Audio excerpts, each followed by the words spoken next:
이병철 변호사가 김건희 재산을 벌금만으로도 다 털어버릴 수 있다고 밝혔는데요. 아주 신나고 재미있습니다. 금융치료를 해야 되는데 저 돈을 다 털어야 된다. 예. 뭐 벌금만으로도 다 털어버릴 수 있어요. 주가 조작. 그 자본시장법이거든요. 김건희가 지금 8억 1천만 원을 이익을 현실화시켰다는 거잖아요. 이득액의 4배에서 6배까지 벌금을 반드시 같이 때리도록 되어 있습니다. 예. 그러면 8억 곱하기 6배. 예. 그것만 해도 48억이잖아요. 그 다음에 이제 어제 그 명태균 씨 그 여론조사비를 안 낸 거. 예. 그 2억 7천. 이제 그것도 결국은 뇌물이잖아요. 그 5배 하면 13억이거든요. 이유한 20억만 갖고도 이제 이유한 20억이라 치고 곱하기 5배 하면 100억이에요. 나머지도 또. 김건희 개털대는 소리가 즐겁네요. 물론 숨겨둔 재산도 다 찾아서 몰수해야겠지요. 김건희 재산 모두 찾아내서 국고환수해야 한다는데 동의하시면 아래 구독 버튼 세게 눌러주세요.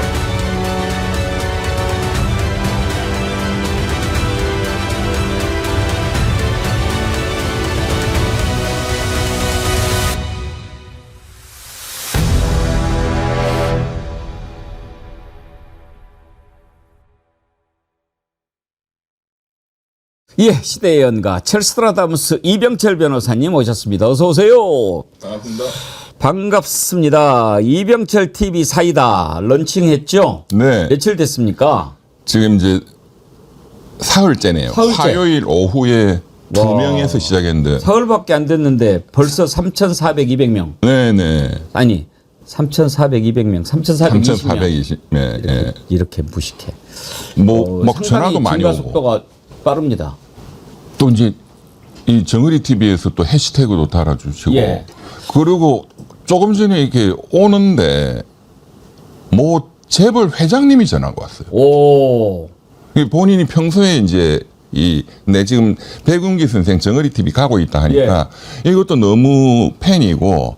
재벌 회장님이 우리 정의리 TV를 아신다고요? 유명한 분이 이제 성함을 말씀드릴 수는 없는데 본인도 검찰에 너무 많이 시달렸고 또 공무원들한테 여러 뭐 관청에 그런데 찍소리도 못 하는데 변호사님 그 완전히 조지니까 대리만족으로 너무 진짜 사이다처럼 시원하다.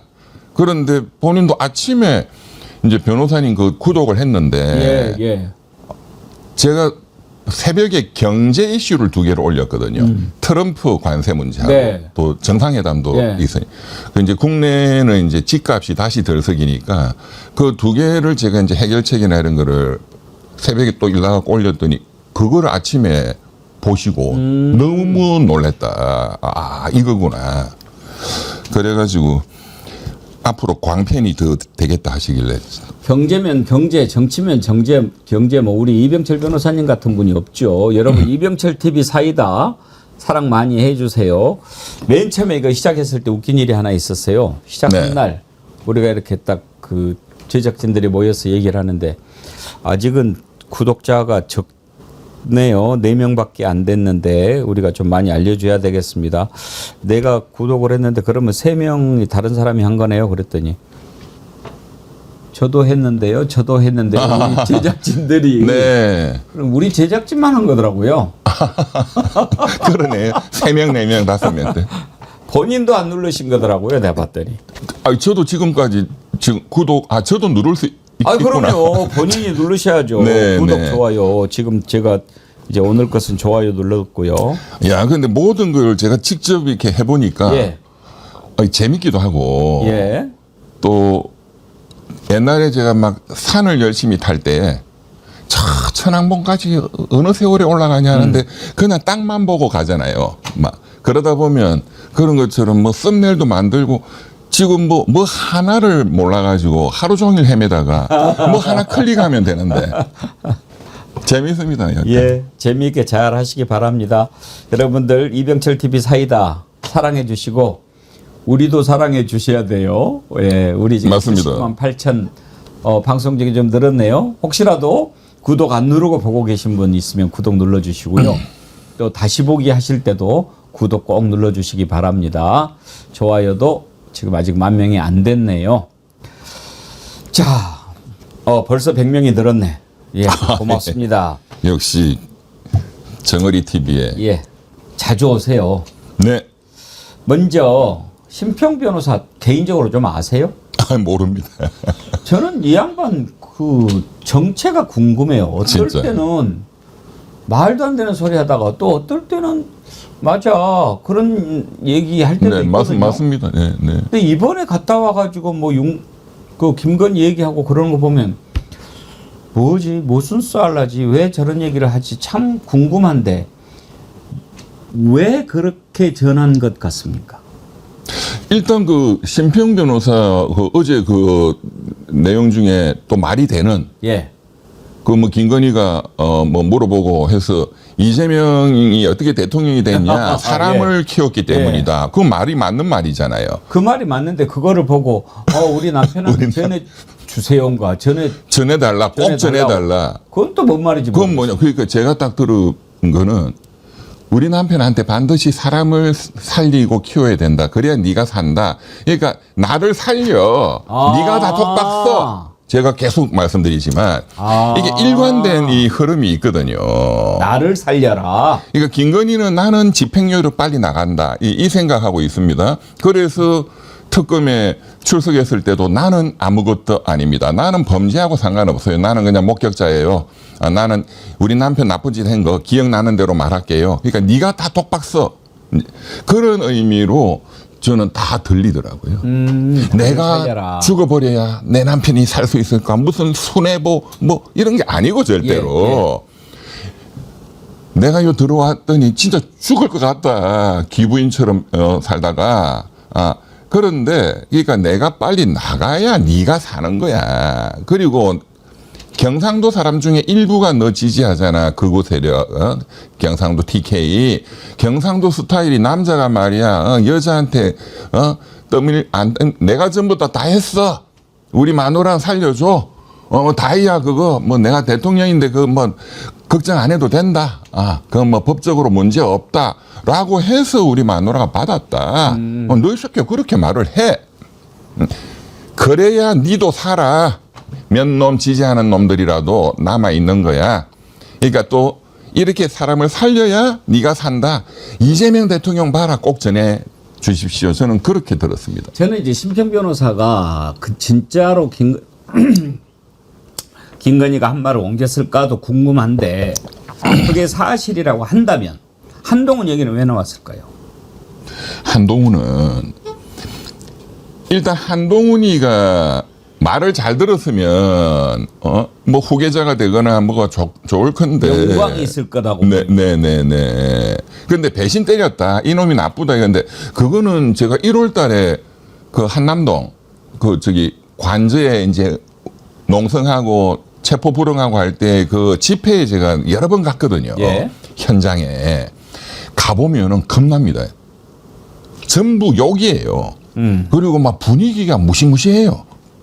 그때는 제가 방송 안 할 때니까 그분들이 뭐 아는 사람이 없으니 전부 이제 계속 반복되는 구호처럼 마이크 드는 사람부터 전부 길에 서 있는 분들도 따라 외치는 게 빨갱이는 죽여도 돼. 한동훈은 빨갱이. 그래서 한동훈은 죽여도 돼. 그게 이재명 욕은 별로 없어요. 한동훈 배신자. 그게 그만큼 또 이 김건희한테도 그게 많이 인이 박힌 것 같아요. 저는 개인적으로는 그런 생각 들었어요. 한동훈 얘기를 갑자기 꺼낸 것은 지금 이제 내일 전당대회 하잖아요. 거기에서 이제 찬탄파를 죽이고 반탄파가 뭔가 대표가 돼야 우리가 비빌 언덕이 생기지 않겠느냐 하면서 그쪽 결집을 유도하기 위한 그런 목적은 아니었을까? 뭐 그럴 수도 있겠죠. 그런데 뭐 어차피 그 극우파가 되는 거는 정해져 있잖아요. 누가 될 것 같습니까? 김문수가 될까요? 장동혁이 될까요? 그런데 제가 죄송한데요. 그쪽 뉴스는 안 봅니다. 안 보니까. 내용을 몰라요. 아예 모르시는. 아예 관심이 없기 때문에. 예. 누가 되든지 그거는 아무런 정치적 의미가 없잖아요. 왜냐하면 실제 당대표는 전환길이고 최고위원은 김계리예요. 제가 뭐 지난번에 말씀드렸지만 그 밑에 이거는 뭐 그냥 쫄인데 뭐 쫄이 있으나 없으나. 너무 편식하시는 거 아닙니까? 국민의힘도 좀 관심을 가져주세요. 예. 진짜 이게 관심이 안 가더라고요. 예. 예. 저도 관심은 없습니다. 그런데 이제 다만 그런 생각을 해요. 장동혁이가 대표됐으면 좋겠다. 아 그래? 왜 그렇습니까? 장동혁 대표되고 전한길이 고문되고 한길이 최고위원 되고 그렇게 해야 네. 더 내란 죽어요? 정당으로 해산하기가 아.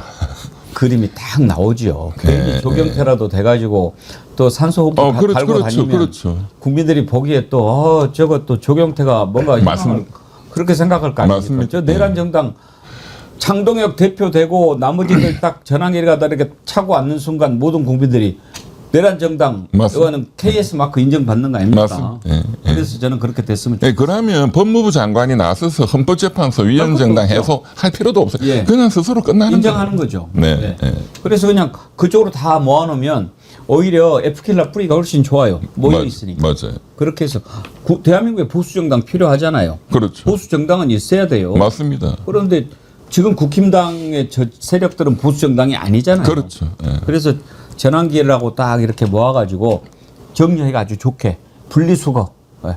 저는 그랬으면 좋겠다. 그래 해야 건전한 보수 정당이 이제 그럼요. 만들어질 수가 있으니까. 예. 맞습니다. 오늘 오시면 그걸 좀 여쭤보고 싶었어요. 검찰 범죄가 모두 20조다 이렇게 계산을 해놓으셨더라고요. 네네. 그러니까 윤석열, 김건희가 해먹은 게 20조라는 말씀이에요? 지금까지 언론에 나온 예. 너무 많아서 정리가 안 되실 것 같아서 이제 좀 중간고사 정리 한번 중간 점검. 예, 하자. 그래서 이제 나온 금액을 전체를 합해보면 대략 20조 정도가 됩니다. 둘이가 해먹은 게. 예, 지금 나온 수사에 나온 거. 그러니까 지네들이 해먹은 거, 뭐 다이아 받은 것부터. 예. 그런데 또 이제 상대방 뇌물 갖다 준 데서 해먹은 거. 이걸 다 포함하면. 명세표 좀 한번 볼까요? 예, 그래서 이제 이 너무 많아서 저도 한번 보고 해야 되겠네. 예, 빨리빨리 한번 해볼게요. 예. 현대건설. 네. 부산 가덕도 10조입니다. 이거. 부산 가덕도 한 방에 10조예요. 근데 왜 이게 윤석열, 김건희한테 가는 거죠? 윤석열, 김건희 국토부에서 현대건설을 다른 대형 건설사들 다 날리고 수의계약으로 그냥 줬어요. 아, 이거 수의계약으로 간 거. 네. 그런데 이게 지금 메이저 언론이 지금도 많이 안 다루는데 부산에서는 이 난리가 난 상태고, 예. 그리고 이제 드디어 좀 오마이뉴스나 이런 데서도 다루기 시작했어요. 네. 제가 이제 적극 나서서 이거를 이제 부산 민주당 정치인들이 막 고발도 하고 하는데 제가 특검에 고발해라. 그리고 기자회견 하면은 좀 중앙 언론이 더 다루지 않게. 왜냐하면 현대건설이니까. 함부로 다루기가 그렇죠. 좀 그렇잖아요. 예. 그리고 현대건설의 그 오너 기업이 현대자동차 그룹이란 말이에요. 예. 예. 그런데 어쨌든 현대가 이 가덕도를 수의계약으로 단독으로 받아가지고 우리 공사기간 너무 짧다. 7년에서 9년으로 늘려줘. 국토부가 오케이 했어요. 그리고 7조 이거 안 돼. 10조로 늘려줘. 오케이 10조 다 해줬어요. 그런데 지난 4월 4일 헌법재판소가 윤석열을 파면 결정하니까 우리 안 해 하고 그냥 일방적으로 타오를 던져버렸어. 예. 있을 수가 없는 거거든요. 이게 정부한테. 이거 자체가 또 불법이고 페널티도 엄청 물게 돼 있는데 우리 안 해. 그러니까 이제 그 민주당 특히 부산 정가에서는 얼마나 내부에 불법이 많아서 수의계약으로 밀어줬으니 이제 윤석열이가 이제 파면됐으니 이거를 끊으려고 이제 이렇게 던졌다. 일방적으로 계약을 해지했다. 이게 이제 10조 부산 가덕도 신공항. 예. 그 다음에 엊그저께 이제 언론 난 거는 역시 현대건설 용산 대통령실 옆에 영빈관 800억. 800억 짓는다고 현대건설 예. 그 나왔잖아요. 예. 그것도 이제 관저공사니 스크린 골프장이니 뭐 안가의 술집바니 이런 거 현대가 다 무료로 우리가 해줄게. 하고 밑에 하청업체들한테 또 맡기고 또 6억 떼먹고 그 대가로 지금 영빈관 800억 공사를 땄다. 이거는 이제 언론이 대대적으로 보도를 했습니다. 예. 근데 800억은 이거 보면 뭐 껌값이에요. 막 조 단위가 기본이기 때문에. 비교하면 이건 뭐 돈도 아니죠. 그다음에 아시다시피 통일교 캄보디아 예. ODA 기획재정부가 넣은 게 결국 책정한 게 3조까지 했거든요. 예. 3조. 그다음에 마약 사건, 그건 뭐 지금 가늠도 안 되지만 백혜련 경정님 말씀 이렇게 들어보면 이 시세로 한 3조 상당의 마약이 반입이 돼서 지금 유통되고 있다. 현재까지 고개가 끄덕거려지는데 여기에서 저는 막힙니다. 네. 3조밖에 안 되겠습니까? 그러니까 이제 이거는 진짜 가늠이 안 되는 거예요. 이건 정말 가늠 안 돼요. 이건 나라 팔아먹는 10조인지 20조인지. 그런데 여기서 이제 일단 언론의 난 것만 가지고 제가 말씀드립니다. 이 마약 사건은 인천지검장 당시 심우정이가 이 사건을 알면서도 덮었다는 거잖아요. 이제 검찰의 개입, 이 마약. 그리고 이게 중앙지검도 나섰는데 중앙지검도 덮었어요. 왜? 이 대가로 심우정이가 대검의 검찰총장이 됐기 때문에 이건 이제 적극적으로 이제 검찰의 조직 범죄가 이 언론에 보도된 사안이고, 그 다음에 부산 엑스포 터무니없는 성적으로 떨어졌잖아요. 그 떨어진다는 거 다 아는데도 그 돈을 써가지고. 그러면 이게 이제 전부 정부가 공식적으로 발표한 것도 애매한데 어쨌든 6천억을 썼다는 거예요. 그런데 이게 다 아프리카 그 투표권 있는 사람들 돈 주고 이제 한 거란 말이에요. 보통 이런 거 할 때 국정원 특활비가 어마어마하게 이제 투입이 되거든요. 근데 보통 그런 거에 반은 또 해먹어요. 반팅으로. 또 보고도 제대로 안 되는 거고, 국정원 특활비. 그래서 이것도 제가 여러 이제 언론이나 기자들, 거의 전문가들의 그냥 최소한의 추산으로 최소 1조 이상이 슈킹이 됐다. 그러니까 지금 이렇게 쭉 이제 또 보겠습니다만은 헤쳐먹은 돈인가, 날린 돈인가, 이런 것은 한번 조금 계산을 다시 해봐야 이게 뭐냐면은 날린 돈이라는 거는 상대방이 먹는 거예요. 그게 건설사가 먹던. 그런데 거기서 또 나눠 먹거든요. 날리면서. 그리고 상대방이 불법적으로 먹는 돈도 다 국고 손실이잖아요. 그러니까 옛날 자원외교 같은 게 그런 거 아닙니까? 그렇습니다. 날리는데 그 와중에 떼어먹는 거죠. 그렇죠. 그러니까 우리 세금을 팍 퍼다 주면서 자기들 챙기고. 그러니까 20조가 사라졌어요. 수사를 했는데 끊겼어요. 해외에서 이렇게. 그런데 뭐 보도된 그리고 수사한 이제 감사한 내용을 보면은 터무니없는데 돈을 다 부었잖아요. 그게 20조, 30조예요. 그러면 해외에 주고 완전히 맹탕한테 4조, 캐나다, 다날 이런 데 4조를 쏘았는데 그 사막 밑에 석유 있다 했는데 사막 밑에 물밖에 없었어요. 석유는 다 이미 뽑아냈고, 거기서 결국 그 사막을 처분해서 회수한 게 300억, 400억밖에 안 돼요. 3조, 4조를 부어가지고. 그러면 그거를 나눠 먹는단 말이에요. 터무니없는 거. 그러니까 이게 3조, 4조가 국고가 그냥 다 날아가 버리는 거지. 지가 먹는 거는 그 중에서 일부고. 어제 어떤 분이 그런 얘기를 하던데요. 변호사님께 한번 여쭤보고 싶습니다. 부산 엑스포 우리 자고 말도 안 되는 29평가로 우리는 29표고 사우디가 100몇 표 얻었잖아요. 그렇게 이제 될 정도면은 사실 임박해서는 알아야 되잖아요. 그렇죠. 그런데도 뭔가 기대를 갖고 있었다면 완전히 보고가 잘못된 것이기도 하고, 엑스포 결정하기 얼마 전에 윤석열이 사우디를 만났어요.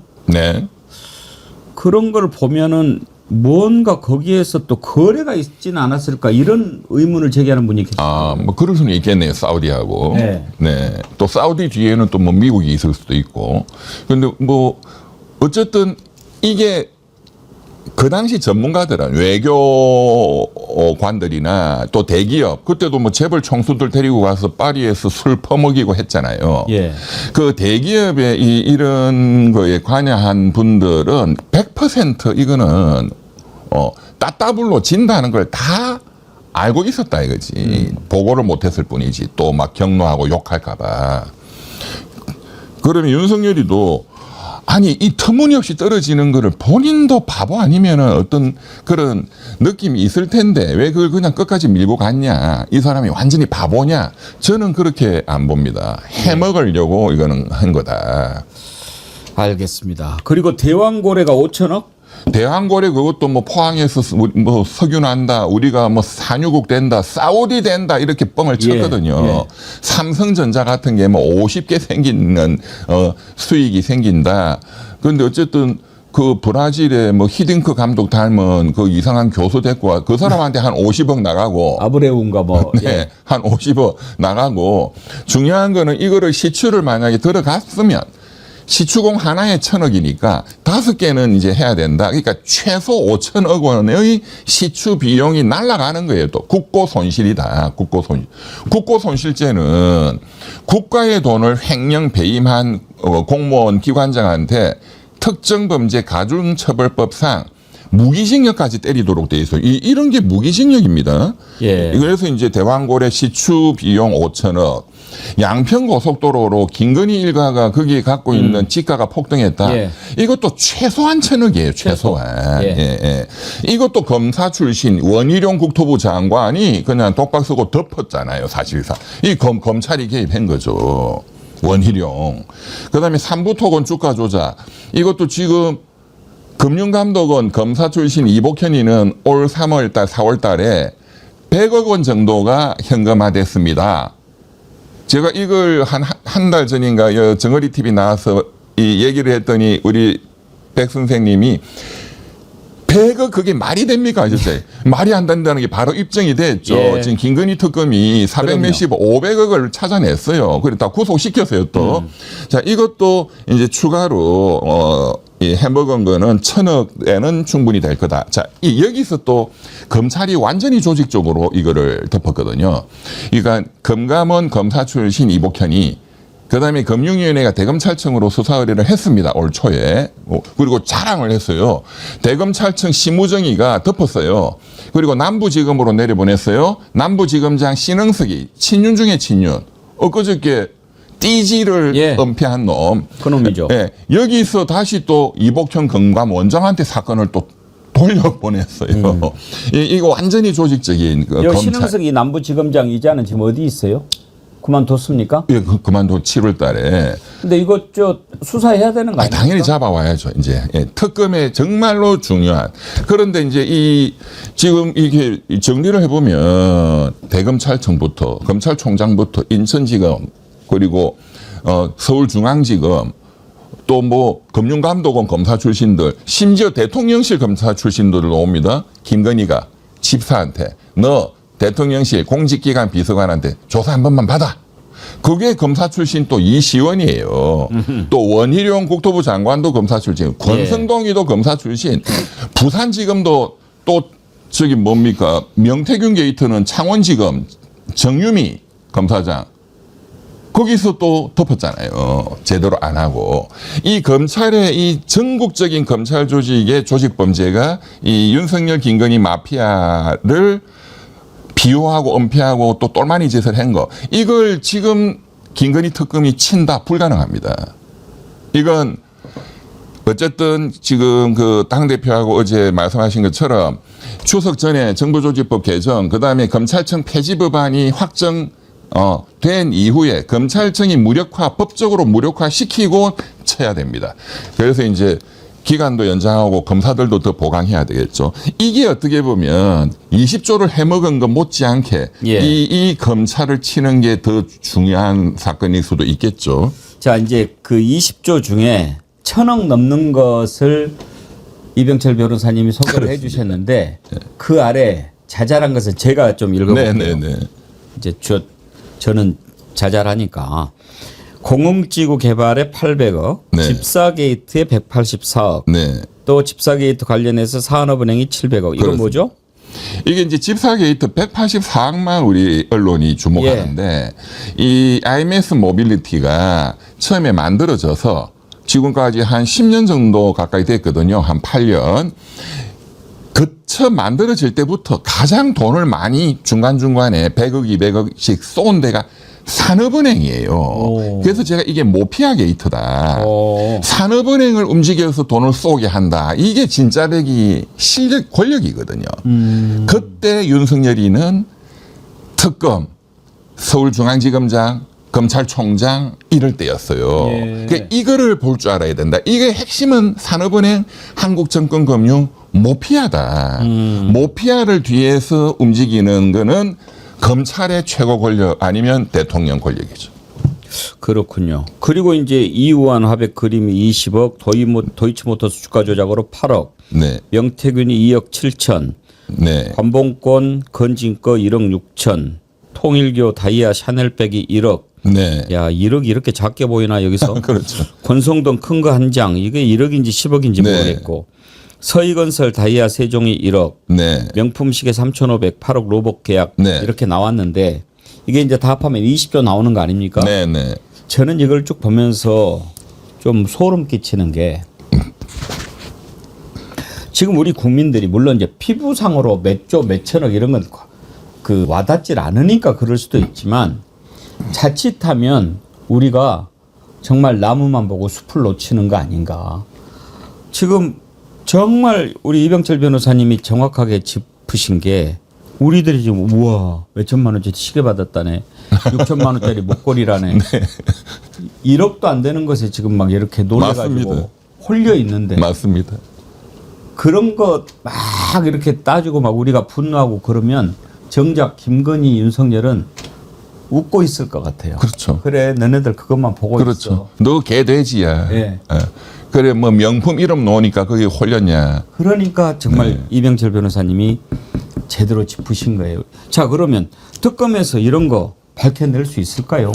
그러니까 지금 사실 충분한 시간과 충분한 인력 이 투입되면 거의 털어낼 수 있습니다. 아. 예. 그래서 지금 뭐 민주당에서 이제 이 보강하는 그 법률 개정안도 지금 이제 곧 통과시킨다 하고 그런데 뭐 마약 사건 이런 거는 현재 특검으로는 좀 어렵고 새로운 특검을 또 만들어야 되겠죠. 또 검찰을 치는 것도 저는 현재 특검한테 너무 많은 부담을 지우기는 좀 이분들도 체력 한계도 있고 지금 당장 지금 특검이 수사에만 집중할 수 없는 게 기소한 거는 또 공소 유지를 해야 되거든요. 재판정에 나가야 돼요. 그래서 어쨌든 간에 덩치 큰 새로운 특검은 마약하고 검찰을 치는 거. 전체적으로 지금 이렇게 해먹은 걸 보면 MB한테 보고 많이 배운 것 같지 않습니까? 그렇습니다. 예, 제가 뭐 간헐적으로 말씀을 드려왔지만 그 캄보디아에서 빼먹는 거 뭐 또 해외로 지금 뭐 해서 베트남, 캄보디아 등등 이런 거 다 수법이 MB 때 다 터졌던 사건들입니다. 예. 그리고 관봉권 이런 것도 MB 때 총리실 공직윤리지원관실에서 민간인 사찰 사건 때 터졌고 예, 제가 MB 때 사건들을 뭐 속속들이 다 알기 때문에 이걸 다 보니까 금방 알죠. 그것들을 수사를 했던 게 윤석열이거든요. 근데 그 해보면서 이제 배운 것 같은데 아무래도 많이 해먹는 것은 역시 건설 쪽 아닙니까? 그렇습니다. 그러면은 지금 건설 서희건설도 얘기가 나오고 현대건설도 얘기가 나오고 그러는데 혹시 그 말고 지금 이런 것들이 막 이렇게 조사가 되면서 또 벌벌 떠는 건설사가 있을까요? 뭐 당연히 있을 수밖에 없는데 건설사 아니고도 재벌그룹이 또 있을 수밖에 없어요. 어떤 걸로요? 그러니까 제가 구체적인 거는 지금 일단 언론에 보도되지 않은 거는 제가 일단 말씀을 안 드리는 걸로 일단 하겠습니다. 왜냐하면 그 그룹에 또 이 신용에 엄청난 문제가 있고 그런데 제가 이제 그 그룹의 여러 뭐 대학 동기들이라든가 그 얘기를 들으면 그런 걱정들을 엄청 하거든요. 또 탈탈 틀리는 수가 생긴다. 예. 왜? 윤석열이가 아무리 대한민국이 뭐 대통령 뭐 힘이 좋고 해도 아니 부산 자갈치 시장에 이재용 회장부터 다 와. 그 더러운 집에 들어간 그걸로 찍어가지고 떡볶이 먹어라. 그리고 파리에 가서 또 술 퍼먹이고 오바이트 시키고 그렇게 세계적인 그 굴지의 그 그룹 그 회장들을 그런 식으로 한다는 거는 그만큼 내가 너한테 줬잖아. 이제 저는 딱 보면서 그만큼 줬으니까 너는 내가 시키는 대로 해야 돼. 저는 그렇게 딱 받고 이제 그런 게 지금 현대부터 터져 나오는 거다. 근데 이제 지금 사실은 이제 경기 부양에는 건설 경기가 매우 중요하지 않습니까? 그렇습니다. 그런데 이런 수사도 있고 이제 재난 또 안전과 관련해서 이재명 대통령이 매우 강하게 대응하고 그러다 보니까 요즘에 건설사들 주가가 다 하락을 맞습니다. 했고요. 이런 부분들을 어떻게 좀 조화를 찾아가야 될까요? 그러니까 지금 근데 사실은 이제 이 건설 경기가 이 불황기 때 굉장히 중요한데 우리가 사실상 이 건설 경기가 죽은 건 지난 3년 동안 계속 죽어왔어요. 특히나 이제 건설 관련 금융이 죽었거든요. 이제 그건 오래됐습니다. 근데 해외 원자재 가격이 폭등했다. 우크라이나 전쟁에 이런 거는 뭐 외생 변수기 때문에 뭐 어쩔 수 없고 그거는 조금씩 안정되고 있고. 그러니까 이게 원가가 너무 올랐다 하는 것도 있고 그런데 이거를 뒷받침하는 금융시장이 살아 있어야 되거든요. 이거를 박살을 내기 시작한 게 3년 전에 김진태 국민의힘 강원도지사가 레고랜드를 또 무식해서 터뜨려가지고 건설 관련 채권 시장이 완전히 경색됐고 그게 현재까지도 이어지고 있습니다. 그래서 이 금융을 정상화시키는 게 정부가 해야 되는 굉장히 중요한 문제고 또 이제 이 민생경제에 직결되는 이 건설은 대기업들은 그렇게 신경 안 써도 됩니다. 뭐 삼성물산이라든가 뭐 현대건설 이런 데는 해외 사업이 워낙 많고 또 워낙 실력이 있기 때문에 좀 이런 사건 터졌다고 흔들리지 않거든요. 좀 중소건설사들이 맡는 서민건설 경기와 직결되는 사업들. 그런 쪽에 정부가 집중적으로 이 지원이나 관심을 그런 쪽에 돈이 돌도록 해야 되고 이제 이런 거는 거시 정책이 아니라 미시적인 거거든요. 이제 그런 미시적인 정책을 국토부 전문가들이 많이 금융위하고 투입이 돼가지고 그런 걸 잘 쓰면 이거는 문제는 충분히 해결할 수 있고 또 저는 약간 아쉬운 거는 현장에서 산업재해가 생긴다 하는 거를 물론 정말로 이재명 정권에서는 그런 노동자들의 피해가 최소화되도록 대통령이 굉장히 관심을 갖는다는 것은 저는 뭐 역사상 처음인 것 같아요. 그러나 너무 오랫동안 거의 2주일간 이 대통령이 이 의제에 집중하는 거는 저는 이제는 좀 바꾸셔야 된다. 더 큰 거에 집중하셔야 된다. 이런 생각이 들고요. 그만큼 또 대통령이 관심을 가졌기 때문에 또 이 오랫동안 이 목숨의 문제가 또 원천적으로 해결될 수 있는 그런 좋은 것도 계기가 됐다는 것은 큰 의미가 있는 것 같습니다. 말씀 나온 김에 이병철 변호사님은 어떤 시각을 갖고 계신지 궁금한데 지금 이재명 대통령 지지율이 좀 빠지고 있거든요. 최근에 나온 걸 보면은 MBS라고 전국 지표조사 있죠.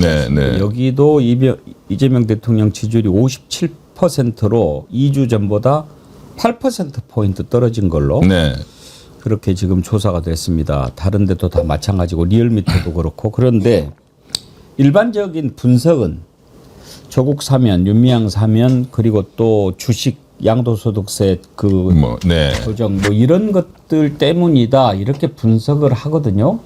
변호사님도 그런 식으로 분석하십니까? 단기적인 요인은 뭐 그게 또 저도 주변의 분들 말씀을 들어보면 저는 주로 좀 합리적 중도다라고 하는 분들 얘기를 많이 들어요. 또 뭐 제 지인들이 대부분 그렇고 이게 굉장히 정치 고관여, 이런 분들보다 이 중간에 있는 한 40~50% 이분들이 다들 얘기하는 게 이제 그 똑같은 얘기를 했고 그런데 저는 더 건저에 있는 이런 이슈는 1~2주 지나면 없어져요. 계속 조국 윤미향 때문에 지지율 이렇게는 안 될 거 아니에요. 주식 양도세도 마찬가지죠. 이 가장 근저에 있는 이 민심의 불안감 그리고 이제 이 내란을 겪으면서 6월 3일 이재명 정권을 어쨌든 국민들이 피눈물을 흘리면서 만들었는데 그건 중도 국민들도 마찬가지거든요. 그런데 경제에 대한 이 기대가 가장 컸단 말이에요. 근저에는. 그리고 민생. 그런데 저는 두 가지로 봅니다. 국내적으로는 쿠폰을 이제 그 재정을 투입한다. 그거 다 동의합니다. 합리적인 분들은. 그런데 그 다음이 없다 이거예요. 15만 원 이게 푼다. 그래서 소상공인 좀 돌아가고 좋다. 그런데 그걸 마중물이 필요하다 했으니까 이거는 마중물이지. 진짜 지하수가 올라와야 되는데 그걸 어떻게 올릴 거냐 하는 게 김용범 대통령실 정책실장 얘기나 뭐 고윤철 기재부 장관 얘기나 들어보면은 그냥 하나만한 소리. 뭐 AI를 어쩌고 저쩌고 그거는 뭐 초등학생도 아는 얘기. 그거 뭐 어느 세월에. 예. 그러니까 마중물 그래서 좋았어. 재정을 투입했어. 30조. 좋아. 그다음에 당장 5년 내에 우리가 이렇게 돈을 벌도록 국가를 경영한다. 이게 전혀 없다. 여기에 실망이 굉장히 큽니다. 이 신뢰가 잘 안 된다. 그리고 이제 디테일하게는 막 당하고 정부하고가 의견이 대립되는 것도 많고 그 주식 양도세 부분도 아직 정리가 잘 안 되는 거 굉장히 어떤 실력 있는 포로라는 느낌이 안 들어요. 이랬다 저랬다 이랬다 저랬다. 부동산 규제도 마찬가지입니다. 금융위원회가 대출 규제 유격을 때렸다. 처음에 대통령실은 우리 그거 몰라. 뭐 마치 달나라 얘기처럼. 그러다가 효과가 있으니까 그건 내 거야. 이 보면 왜 저거밖에 안 되지? 그리고 어제는 드디어 이제 또 김용범 정책실장이 집값이 다시 덜 숙이니까 제가 그랬잖아요. 대출 규제는 한시적인 거에 불과하다. 근본적으로 잡으려면은 노무현 정부 때 했던 보유세를 때려야 된다. 이거는 입증이 돼 있는 거예요, 이론적으로. 그러니까 이제 김용범 정책실장이 세금을 때리겠다는 강력한 경고를 했습니다, 어제. 그런데 당장 이제 기자들 또 이 칼럼 나오는 거 보면 대통령이 공약으로 집값 잡으려고 세금 때리는 거는 절대로 안 한다 했는데 이거 뭐야? 이게 헷갈리는 거예요. 이래 되면 이게 헷갈리는 게 너무 많아요. 특히 경제 분야에. 그리고 이제 대통령실의 이 홍보도 저는 굉장히 깔끔하지가 않다. 그 강유정 대변인인가요? 그분은 문화 전문가시더만요. 그러니까 이런 이제 사회과학적인 굉장히 전문 지식이 있어야 이게 탁탁 이게 되는데 막 헤매는 것 같아요. 본인도 그거를 좀 당황해하고 기자들 얘기 들어보면 그런 말을 많이 하거든요. 이런 전문적인 데에 대변인이 너무 좀 부족하다. 그러면 뭐 그 부분은 전문성이 있는 부대변인이 한다든가 뭐 그런 것도. 왜냐하면 정부의 이 홍보라는 게 너무너무 중요하잖아요. 근데 여기가 지금 제대로 안 된다는 것도 걱정이고 국제경제, 이 중도층, 대한민국 국민들 진짜 경제 전문가들이거든요. 공부를 많이 하는 사람들이고 트럼프와의 이 관세 협정, 이 과연 정부가 말한 게 이게 맞아? 이제는 언론도 본격적으로 거기에 대한 문제 제기를 많이 하고 있고 저는 처음부터 트럼프 그리고 구두로 했는데 그리고 백악관의 공식적 입장은 3,500억 불 한국 돈으로 450조인데 그건 그냥 현금으로 우리한테 갖다 바쳐. 그리고 그걸 백악관 레빗 대변인은 그걸 어디에 쓸 거냐 물었더니 그거는 미국 정부에 감당할 수 없는 이 부채를 갚는 데 쓰겠다라는 발언까지 했어요. 지난주에. 그리고 그중에 그 돈을 뭐 또 반도체에 투자를 할지 뭘 할지는 대통령이 전적으로 결정하고 거기서 나온 수익의 90%는 미국이 먹는다. 한 10% 정도 한국에 줄게. 그러면 그냥 돈 뺏어가는 겁니다. 3,500억 불이면 우리 외환 보유고가 4,000억 불이니까요. 4,000억 불 중에 달러로 갖고 있는 거는 한 500억 불이고 나머지 3,500억 불이 미재무성 국채거든요. 이 미재무성 국채라는 거는 미국이 우리한테 빌린 돈이잖아요. 결국 미국이 감당할 수 없는 빚을 청산하고 이거를 털어내야 된다는 게 그 가장 경제 핵심 전략가인 미란 보고서입니다. 그러면 3,500억 불 우리 국채를 그냥 퉁치자 없애버리자 이러면 우리는 바로 외환위기가 터집니다. 그러면 미국이 다시 또 돈 빌려줄게 이렇게 하겠죠. 그러니까 이런 근본적인 문제에 대해서 국민들의 어떤 불안감 그런데 이 부분에 대해서 어제 다시 또 대통령실 김용범 정책실장님, 저는 너무 그게 불안해요. 그래서 제가 새벽에 바로 올렸는데 어제 정책실장이 뭐라고 말을 했느냐. 다음 주 한미 정상회담에서는 관세 협정, 그거는 지난번에 우리가 끝냈으니 그것은 정상 간에 더 이상 말을 안 하는 게 좋겠다라고 했어요. 아니 그거를 문서화시키고 공식화시킨다 하는 게 제일 중요한 의제 중에 하나잖아요. 그다음에 이제 군사 문제. 근데 이거를 얘기 안 했으면 좋겠다. 한국 정부가 지금 국민들한테 얘기한 거는 미국에 갖다 주는 돈은 그중에 5%에 불과하고 나머지는 뭐 재투자다. 그 재투자가 뭐야? 이건 설명이 없어요. 그냥 넘어가는 거예요. 그러니까 미국 기자들이 한국이 이렇게 말한다. 미국이 답해보라 하니까 무슨 소리야. 그냥 현금을 들고 와야 돼.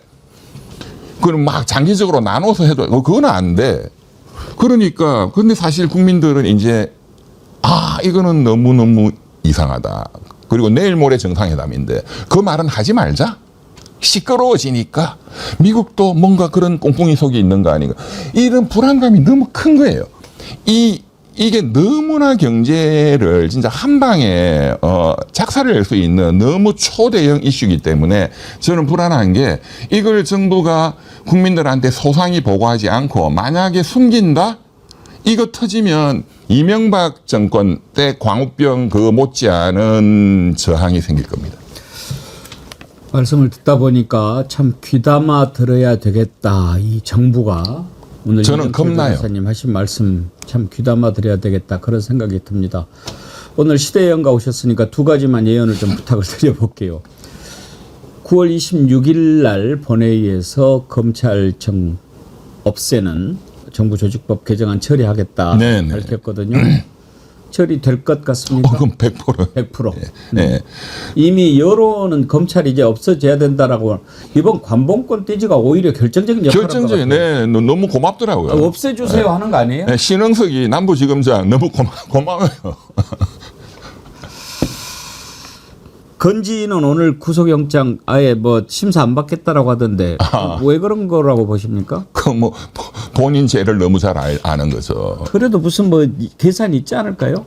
아니 이 양반은 아마 지금 특검하고 딜을 하고 있다고 봅니다.